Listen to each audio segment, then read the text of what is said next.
Harvard ప్రొఫెసర్లతో CM Revanth భేటీ. ఆ, America పర్యటనలో ఉన్న సీఎం రేవంత్ రెడ్డి హార్వర్డ్ యూనివర్సిటీలోని కెనడీ స్కూల్లో క్లాసుల విరామ సమయంలో అక్కడి ప్రొఫెసర్లతో భేటీ అయ్యారు. ఉమ్, Harvard vice provost, Harvard ex head professor Dustin Tingley Kennedy ఏ, స్కూల్ డీన్ ప్రొఫెసర్. అయితే వీళ్ళ దగ్గర ఇంగ్లీష్ పీస్ నాకు అర్థమవుతలేదు కానీ ఆ, ఒక మాట మాత్రం జనాలు అనుకుంటున్నారు. ఉమ్, ఈయన ఇప్పుడు బయట దేశంలో అమెరికా బయలుదేరిపోతుండట. ఉమ్, పుస్తకాలు చేతబెట్టి సంకల సంచేసి పోతుండట. ఉమ్, పొద్దుగాల 6 గంటలకు పోయి 7 గంటలకు వస్తుండట. అమెరికాలో బయలుదేరిపోతుండని అనుకుంటారు జనాలు. బళ్ళకి పోతే ఎన్ని రోజులు పోవాలి? బళ్ళకు 5-6 రోజులు ఈ 5-6 రోజులు పోయేది బడి కూడా ఉంటుందా? నేను చెప్పేది పిరా లోకం అనుకుంటున్నా ముచ్చట. నేను చెప్తాను, నువ్వు మాట పెట్టుకుంటున్నావు. నేనే మంట పెట్టుకుంటలేను, ఉంటుందా అని నిన్నే అడుగుతున్నా. ఇక ఉంటుందా ఉండదో తర్వాత చెప్తాం. ఆ కింద కూడా వాళ్ళు చెప్తారు. ఉమ్. అయితే ఈయన ఇప్పుడు భారతదేశంలో అందరు ముఖ్యమంత్రులు పోయిరా, ఈయన ఒక్కడే పోయిండా బయటకు? అందరు పోతారు, అందరు పోతారు. నేర్చుకోవాలన్న ఉగ ఉండాలి. ఇప్పుడు తెలియని సబ్జెక్ట్ ఏదైనా ఉంటుంది అనుకో, దాని గురించి తెలుసుకోవాలి. నాకు అన్నీ తెలుసు, నేను మోనార్కుని, నేను కోటేషన్ అని ఫామ్ హౌస్ల వండి హీరోయిన్లతోని వీళ్ళని బెదిరించి ఫోన్ ట్యాపింగ్ చేసి ఈ వ్యవహారం కాదు. ఇక నాకు తెలిసిన విద్య అంతా గిదే అని చెప్పేసి ఆడ కాదు.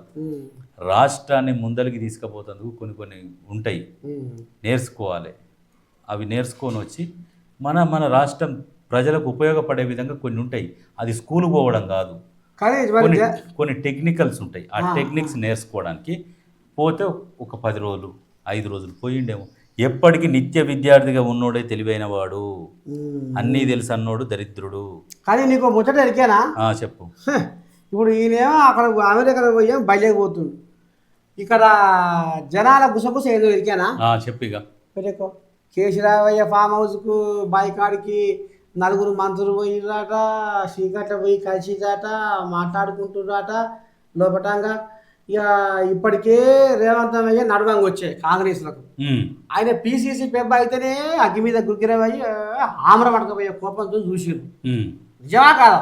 ఏదో అప్పుడు ఆయన ముఖ్యమంత్రి అయినాక ఇంకా చాలా మందికి కళ్ళు ఓర్వక అమ్మా నడవంగా వచ్చి మా ఈ మీద ఎక్కి మా నెత్తి మీద కూర్చుండుగారా అని కొంతమందికి ఉందాట. జనాలు అనుకుంటారు ఈ మాట. తెలవాలి మరి ఆయన కూడా, ఆయన ఆడ బడిగిపోతుండే తెలవాలగా. అయితే ఇప్పుడు 4 మంత్రులు కేసీరావయ్య తోటి చీకట్ల ముచ్చట్లు పెట్టిర్రు, ఏదో నడుస్తుంది. మరి రేవంత్ అయ్యకి ఎరికేనా ఈ ముచ్చట? ఆయన పోయి అమెరికాలో ఉండే ఇక్కడ వీళ్ళు ఏదో ఉపాయం చేస్తట్టుర్రు. రేపో మాపో రేవంత్ అయ్యకు మరి ఏమైనా ఎసరు పెడతారా ఏంది, కుర్చీ ఏమైనా గుంజుకునే ఉపాయం చేస్తారా ఏంది, ఏం కథ అనేది లోకం అనుకుంటారు. తాత మరి ఆ పిల్లగాడికి ఎరుకుందో ఎరకలేదో చెప్పు ఒకసారి నువ్వన్నా. అయితే ఇప్పుడు ఎవరైతే నువ్వు అంటున్నావో, ఉదాహరణకు అలా పేర్లు మనకు తెలియదులే కానీ, ఎవరైతే నువ్వు ఇప్పుడు బట్టగాల్చి నువ్వేస్తున్నావా జనాలు అనుకుంటున్నారు. సరే నేను అంటున్నా, సరే ఎవరైతే 4 మంత్రులు పోయి చీకట్లా కలిసిరని అనుకుంటారో వాళ్ళ భవిష్యత్తు ఎట్లుంటుందో అనేది వాళ్ళకు కూడా తెలుసు. ఎందుకంటే కన్నతల్లి లాంటి పార్టీలో ఉండి స్వేచ్ఛ ఉన్న పార్టీల నుంచి ఎవడన్నా పోవాలనుకుంటాడా? ఎవడు పోవాలనుకోడు. ఇప్పుడు అక్కడ పోయి బ్రిటిష్ వాని కింద పనిచేసిన దానికంటే మనలో మనం పరిపాలించుకున్న దానికి చాలా తేడా ఉంటుంది. నీకిలా స్వచ్ఛంగా స్వేచ్ఛగా ముందుకు పోయి మాట్లాడే రైట్స్ ఉంటాయి. నీకు ప్రెస్ మీట్ పెట్టాలంటే నీ సొంతంగా ప్రెస్ మీట్ పెట్టవచ్చు. అదే బీఆర్ఎస్ పార్టీలో పోయి ప్రెస్ మీట్ పెట్టాలంటే పెట్టలేవు. అందులో ఒకటి చెప్పాలి, వాళ్ళు చెప్పింది మాట్లాడాలి. అటువంటి రాచరిక పాలనలకు ఎవడు పోడు. అంటే నీకు అర్థమైతలేదు. కేసీరావయ్య నా ఇమ్మతి మీకు ఉంటది అంటున్నాట. ఇమ్మతి ఉంటదా అంటుండు. కరెక్ట్, నా ఇమ్మతి మీకు ఉంటది మీద అంటే అని ఇట్లా లైన్ చేస్తుండట వ్యవహారం. విడగొట్టి వీళ్ళకి మద్దతు ఇద్దామని. అయితే ఇప్పుడు అర్థమైంది. నువ్వు ఏ ఇమ్మతి ఇచ్చినా రేవంత్ రెడ్డి అనేటోడైతే మామూలుడైతే కాదే. అంతేనా? నీకు ఎక్కడనో ఉన్న వ్యక్తి ఏది ప్రతిపక్షంలో ఉన్న కాంగ్రెస్ పార్టీలకు వచ్చి జైన్ అయినప్పుడే ఆయన సత్తా ఏందో తెలుసుకోవాలి. ఎవరన్నా పోతే అధికార పార్టీలకు పోతారు. ఆయన వేరే పార్టీల నుండి పోతే అప్పుడు అధికార పార్టీ ఉన్నది బీఆర్ఎస్లకు పోవాలి. ఆయన తెలుగుదేశం నుంచి చక్కగా కాంగ్రెస్లకు వచ్చిండు.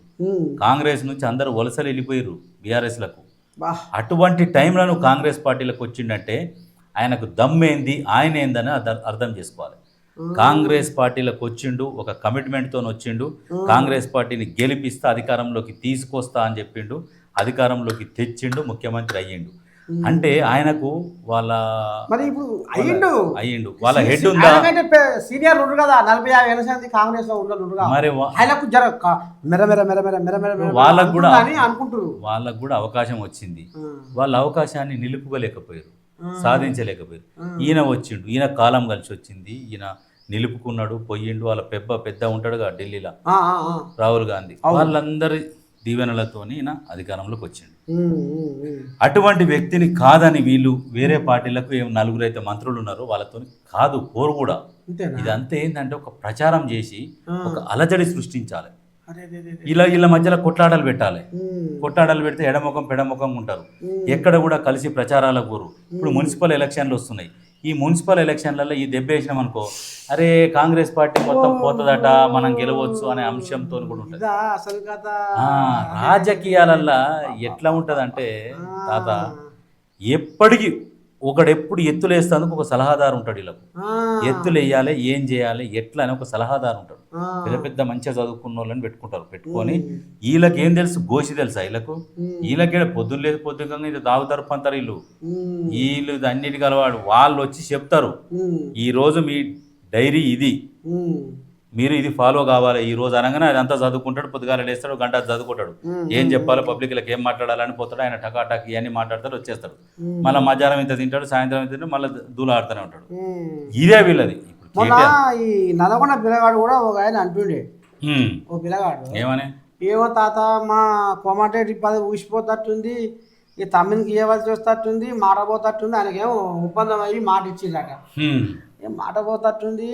ఆ కోరియాగా శంగడ బింగడం అంతా ఎట్లా ఉంది, కచ్చ పోరాటం ఉంది, కచ్చపెచ్చ వ్యవహారం నడుస్తుంది. ఈ కోరియాగా మాది కోమటిరెడ్డికి కొంచెం మనసులో పడ్డది, మరి అది ఎట్టవుతుందో ఏం కదా, కొద్దిగా జర ఇంకొక తువ్వరా అన్నట్టుగా జర అటు ఇటు కోరియాగా లేకుండా లేదు అనేది నడుస్తుంది కుసకుస. అది బాగా పడ్డదట కడుపులో. అయితే ఒకవేళ నిన్న మొన్న నేనే చెప్పిన, సరే నీ మాటలలోనే నువ్వే ఒకసారి మాట చెప్పు, సరే ఆయన పదవి పోతుంది, పోతే ఎవరికి ఇస్తారట? తమ్మినికి ఇస్తారట. తమ్మినికి ఎవరికి? మన ఈ వాళ్ళ రాజగోపాల్ రెడ్డికి. అంటే రాజగోపాల్ రెడ్డికి ఇస్తే బాగుంటుందా, అదే వెంకరెడ్డి దగ్గరనే ఉంచితే బాగుంటుందా? వెంకరెడ్డికి గౌరవంగా పీసీసీ ఇచ్చి మరి ఈయనకు మంత్రి పదవి ఇస్తే బాగుంటుందా? ఎట్లా ఉంటుంది? వాళ్ళు చెప్పాలి, జనాలు చెప్పాలి. వాళ్ళకి చెప్పు, నువ్వే చెప్పు. నిజంగా ఇప్పుడున్న ఒక మంత్రి పదవి వెంకరెడ్డిని తీసేసి రాజగోపాల్ రెడ్డికి ఇస్తాము, వెంకటరెడ్డికి పీసీసీ ఇస్తాము అనే ఒక ఆలోచన ఉన్నది. అయితే ఈ మంత్రి పదవి ఏదైతే ఉన్నదో అది రాజగోపాల్ రెడ్డికి ఇస్తే బాగుంటుందా, లేదంటే వెంకటరెడ్డికే ఉంటే బాగుంటుందా? ఒకసారి మీరు కామెంట్లు పెట్టండి. దీనికి ఒకటి పోల్ కూడా తయారు చేయి, ఒక పోల్ తయారు చేయాలి. అది మన దాంట్లో పెడతాం పోలు, దానికి ఒక పోల్ తయారు చేద్దాము. పోల్ తయారు చేసి పెడితే అప్పుడు తెలంగాణలో జనాలు చూద్దాం. అది మర్చిపోతున్నా, యాదికి వచ్చింది. ఈ జూపల్లికి ఇస్తే అంత ఏమో తారుమారు చేస్తున్నట్టుగా ఎక్సైజ్ శాఖ హరీషం లేఖలు కొడుతుంది. అలా అది బ్రేవరీస్ ఏదో ఉంటుందిగా నాకు,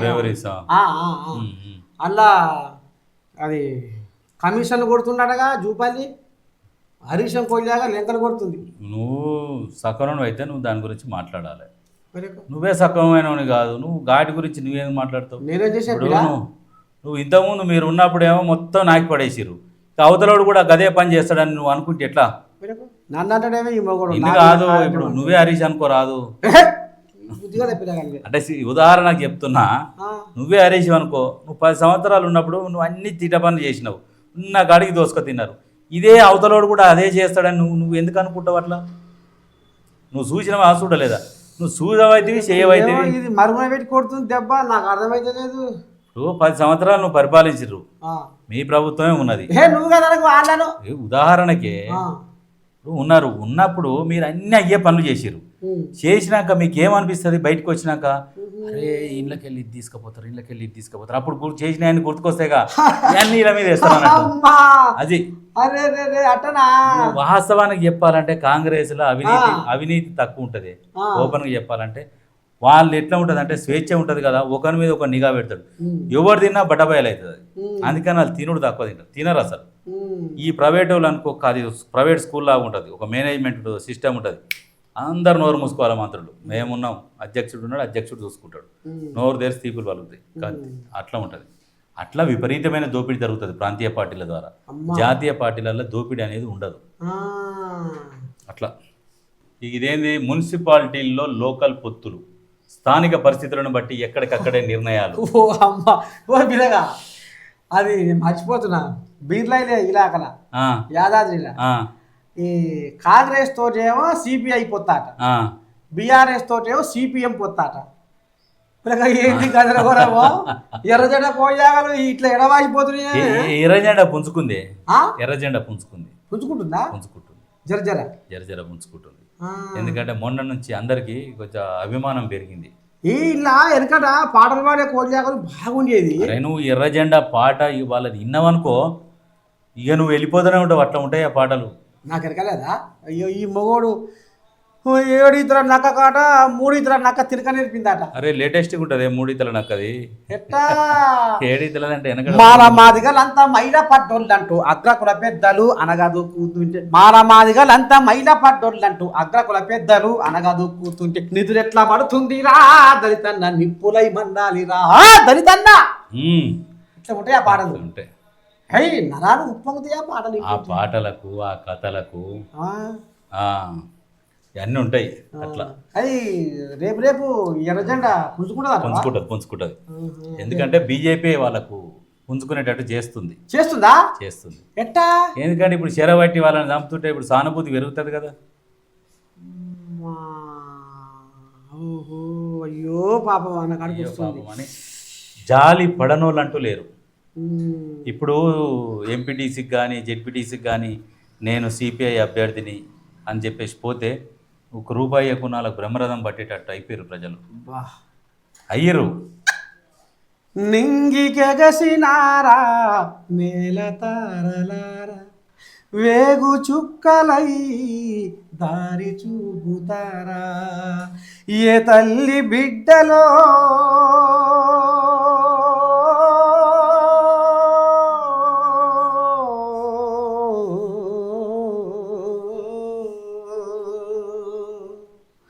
ఏ తల్లి బిడ్డలో మీ గుండె నెత్తుటితో భూతల్లికి బొట్టు పెట్టి పోయిరాలు. అయితే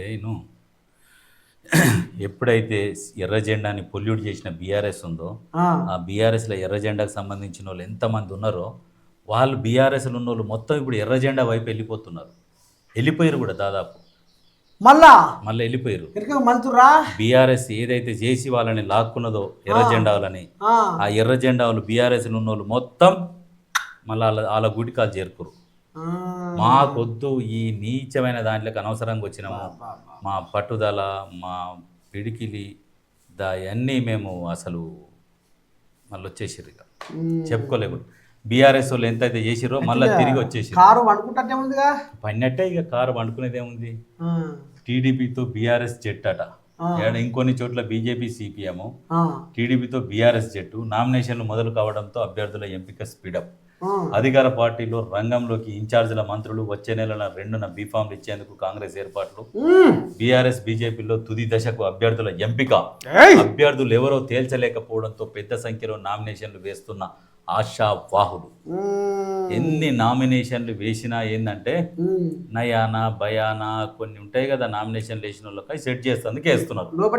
లోపటి కథ వేస్తారు. ఏది వేస్తే ఏముంది, ఇక ఏది వేసినా. ఇంకేం చేస్తుందంటే ఇక్కడ ఒకటి ఉన్నది,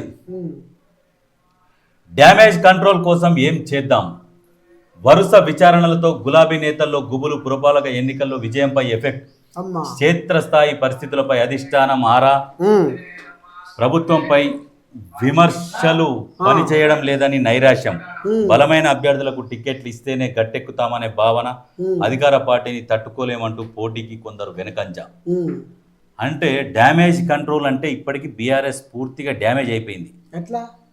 అరే ఏమో లక్షల కోట్లు అప్పు చేసిర్రు, ఏం చేయలేదు, ప్రశ్నించిన అప్పులు చేసి కానీ డ్యామేజ్ అంటున్నావా, లేకపోతే ఆ కుటుంబంలోకి వెళ్ళి కవిత డ్యామేజ్ అంటున్నావు? అన్ని చెప్పుకుంటూ వస్తా. అప్పులు చేసిరన్న డ్యామేజ్ ఉంది, ప్రశ్నించిన వాళ్ళని జైలు వేసిన డ్యామేజ్ ఉన్నది. ఇప్పుడు కవిత బయటికి వచ్చే ఇప్పుడు అందులోనే హరీష్ రావు ఉండి కేటీఆర్ మీద స్కెచ్లు వేస్తున్నాడు, దాన్ని అనగదొక్కుతందుకు అట్లా డ్యామేజ్ అవుతుంది. కేసీఆర్ ఫామ్ హౌస్లో వండుకొని అసెంబ్లీకి రాక అదొక డ్యామేజు. ఎక్కడైనా ఎలక్షన్లు అయినా బయటికి ఆయన తిరగకపోవడం అదొక డ్యామేజు. పూర్తి స్థాయిలో కేసీఆర్ అనే వ్యక్తి రాజకీయాల నుంచి నిష్క్రమించిండు అనే వార్త గుప్పు అని తిరుగుతున్నది. మరి ఆయన బయటకు వస్తే ఇక బయటికి రాడు. నువ్వు అనుకుంటున్నావు వచ్చేటోడు అయితే మొన్న వచ్చిండు, ఇప్పటి వరకు ఒక లెక్క ఇప్పటి నుంచి ఒక లెక్క అని గప్పాలు పెట్టిపోయిండు. మరి ఇక్కడ బాయ్ వస్తాడట, ఏడొస్తాడే ఇంకా రావాల్సిన టైంకి వస్తాడట కోడిలాగా. ఇక చెప్తుంది ముచ్చట. ఇక ఎట్లా అంటే ముసుళ్ళ పండుగ ఏముండదు అది. మరి ఆయన బయటకు వస్తే మాత్రము భూకంపం అవుతుంది. బయటకు వస్తే భూకంపం అవుతుంది. అరే రమ్మనే చెప్తుర్రే, ఆ భూకంపం ఏందో చూద్దాం, నీ దమ్మేందో చూద్దాం, నువ్వు రా అంటే నువ్వు వాళ్ళ వండుకొని ఇక నేను వస్తా, ఇక రేపు వస్తా, ఇక మాపు వస్తా. వెనకడికో సినిమా ఉంటుంది చూడు, బ్రహ్మానందంది, కిరు చెప్పులు వేసుకొని తిరుగుతుంటాడు గొడవలు పట్టుకొని. ఇక వాడిని వేస్తా, అరే ఇవాళ మంగళవారం రా, నేను ఇవాళ ఇయ్యాను రా. మళ్ళీ తెల్లారుతుంటే హై అమ్మ ఇవాళ బుధవారం, నేను గురువారం అంటే ఇవాళ నేను సాయిబాబాను మొక్కున ఇవాళ అంటాడు.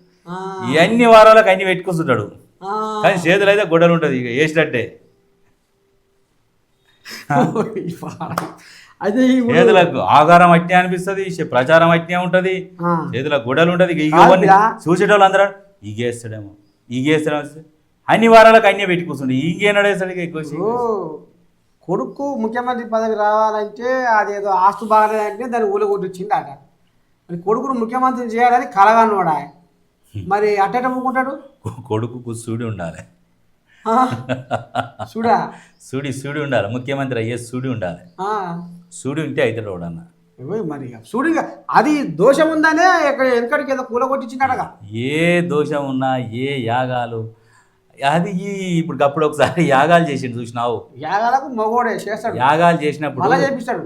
మన అందశ్రీ కవి ఏమన్నాడు, యాగాలు చేస్తే ఏమన్నాడు, ఈ తెలంగాణ ప్రజలకు ఏదో కనికట్టు చేస్తుండు అని అన్నాడు ఒకసారి. అప్పట్లో ఈ కనికట్టు చేస్తుండు, డైవర్ట్ చేస్తుండు జనాలను అందరినీ అని అన్న కనిపెట్టినప్పుడు, జనాలను అందరినీ డైవర్ట్ చేసేందుకే ఈ యాగము, ఇదంతా తెలంగాణ సుభిక్షం కోసము అది ఇది అని ముచ్చట చెప్పిండు అని అందశ్రీ ఒకరోజు చెప్పిండు ఆ మాట. ఇదంతా తెలంగాణ ప్రజలని కనికట్టు చేస్తుండు, డైవర్ట్ చేస్తున్నాడు అని ఆయన అప్పుడే చెప్పిండు. నిజంగా తెలంగాణ మీద చిత్తశుద్ధిని, తెలంగాణ కోసం కొట్లాడిన వాళ్ళు, తెలంగాణ కోసం పాట రాసిన వాళ్ళు, ఆ తెలంగాణలో అసలైన పదవులు పొందాల్సిన వాళ్ళు అందరిని అనగదొక్కి పట్టిండు. పైసలు ఉన్నాయి కాబట్టి వసూలు చేసుకోవచ్చు. మేము ఉద్యమాలు ఉన్నామని ఆంధ్రోల దగ్గర పైసలు ఉన్న వాళ్ళు తెలంగాణలో స్వచ్ఛందంగా ఇచ్చారు. రాజగోపాల్ రెడ్డి వచ్చాడు, పైసలు ఇచ్చి 4 కోట్ల దాకా ఇచ్చిండు రాజగోపాల్ రెడ్డి. రాజగోపాల్ రెడ్డి దగ్గర పైసలు తీసుకొని కూడా రాజగోపాల్ రెడ్డికి వెనుపోటు పడిచిన దొంగలాళ్ళు ఇవాళ మళ్ళీ తెలంగాణలో మళ్ళీ వస్తామట. తెలంగాణలో పైసలు తిని తెలంగాణలోకే వెనుపోటు పొడిచిండు రాజగోపాల్ రెడ్డి. ఏమో ఆయన చెప్పుకోడు, మస్తుగా ఇచ్చిర్రు. ఇప్పుడు మనకంటే ఆయన గురించి ఇప్పుడు మనం ఒకసారి ఆడ మునుగోడు వాళ్ళు ఉన్నప్పుడు చెప్పిర్రు, మనకు తెలిసింది అది. కానీ ఇంకా పట్టించిన వాళ్ళు చాలా మంది ఉన్నారు. అంటే ఇప్పుడు ఆయన లెక్క 4 కోట్లు లేకున్నా కానీ సరే 50 లక్షలు 60 లక్షలు అని ఇచ్చిన వాళ్ళు. ఈటల రాజేందర్ కూడా ఇచ్చిండు కదనే. ఇక ఆందాకపోతే ఉద్యమానికి పెట్టుబడి పెట్టింది ఆయన పెట్టే. జిట్టా బాలకృష్ణారెడ్డి పెడితే ఆయన పార్టీలకు వెళ్ళగొట్టే ఈటల రాజేందర్ నిలబెట్టి గట్టిదే ఆయన పెట్టుబడి పెట్టిండు. పార్టీకి మేము ఓనర్లం అన్నాడు అంతే ఆయన ఒకనాడు. అరే పార్టీకి ఓనర్లం అన్నాడు ఆయన. ఆ ఒక్క మాట అన్నందుకు ఆయన నిన్నడేళ్ళ కొట్టాలని వెళ్ళగొట్టారు. అది ఇట్లా నడుస్తుంది రాజకీయం. అందుకనేగో డ్యామేజ్ కంట్రోల్ చేద్దామనంటే డ్యామేజ్ ఇవన్నీ ఉన్నాయి అన్నట్టు. ఈటల కా నుంచి పార్టీలకి అంత డ్యామేజ్ అయిపోయింది. ఎట్లా కంట్రోల్ చేద్దామంటే మీ డ్యామేజ్ ఎట్లా కూడా కంట్రోల్ అయ్యే డ్యామేజ్ కాదు, అది డెడ్ అయిపోయినది. డెడ్ అయినాక దాన్ని రిపేర్ చేసేందుకు కూడా పనికి రాదు, గుర్తుపెట్టుకోరు అంతే. అయితే